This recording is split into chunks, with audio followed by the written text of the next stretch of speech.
I understand that you asked how to police our communities, and in the wake of the ACLU's lawsuit with the police department in terms of mental health, and the reality that housing, failed housing enforcement, as well as the public safety concerns, is what brings the Republicans to our doorstep.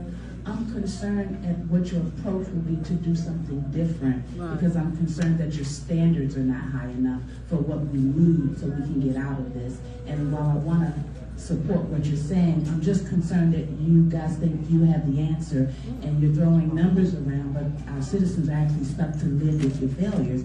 And that's not to be mean, it's to be real.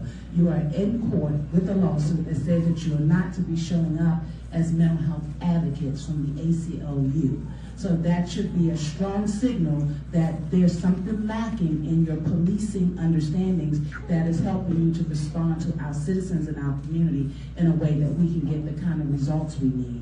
And Mr. White, in terms of your mentor program, if we don't create enforcement of policies and investment in root cause solutions, many of these young children are in households that are in trouble.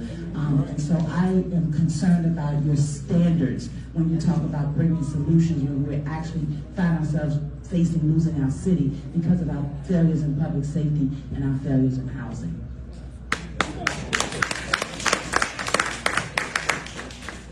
So just briefly, the Metropolitan Police Department cross-trains its officers as crisis intervention officers in training.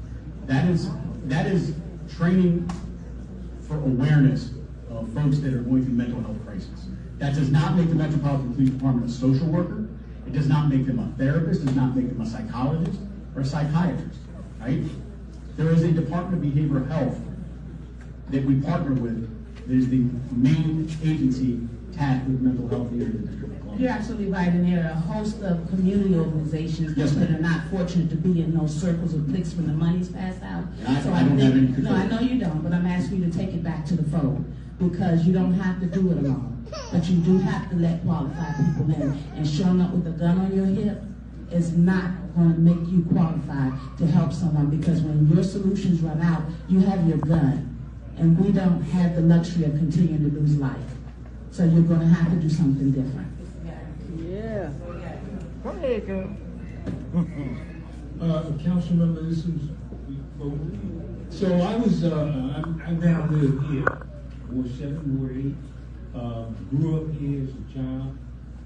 I lived in Ward 4. Matter of fact, I succeeded you in Wrightwood as ANC commissioner when Karan Hinton was killed. And I'm disturbed, of course, with what the end result has been. But I'm concerned about the hiring and the retention of officers and council members, specifically you, who are not from here, who have come from a different culture and haven't been acculturated to the people they're policing. And I'm disturbed at the police union that will defend police malfeasance. So, in your passion and compassion for the folks you command, I want to know what the answer is to hiring and retaining people from here. I heard you mention young man Khalid Barnes. Well, young people that age ought to be in your academy. They should be, it's just a suggestion here. But I worked very hard to see that man prosecuted. And to see Darren Sutton walk around with the defense of the police union when he clearly violated our policy. And even our no chase law doesn't have a penalty at the end of it. And I worked very hard with Janice Lewis George, whom I ran against. But she's done a wonderful job representing the folks in Ward 4. But the end result is we have these same folks don't want to get out of the car, folks don't want to talk to your officers. If somebody called me boy, I ain't gonna get a good conversation. So I want to ask you about how do we train young people from here, and how do we retain people from here instead of hiring and doing the search like the mayor did out from Buffalo Egypt and bring them in your district.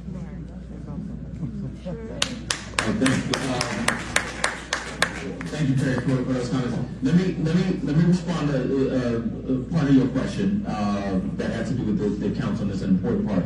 Our cadet program is the program that trains young people from the District of Columbia to join the police officer. We had a long-standing program in the fire department.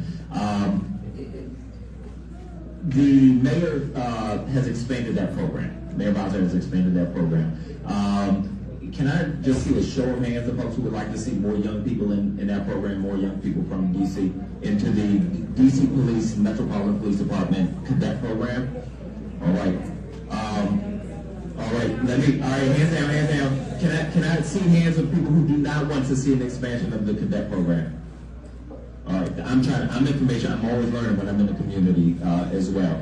So the council has funded the expansion of the cadet program at the request and recommendation of the mayor. I don't know what, again, budgets are going to be tight, but let me go back to my colleagues and talk about what it would look like to expand the cadet program, because that piece is important. On the retention piece, I can't say a lot about that because I've not worked inside the department. There are some concerns I have. I do share your concern about the end result of Officer Sutton and two other officers, but I'm not going to.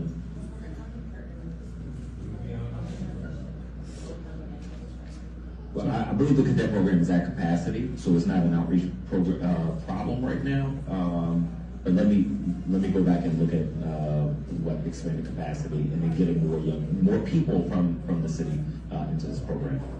Thank you, Councilman. So yes, the Metropolitan Police Department has a cadet program that employs 17 to 24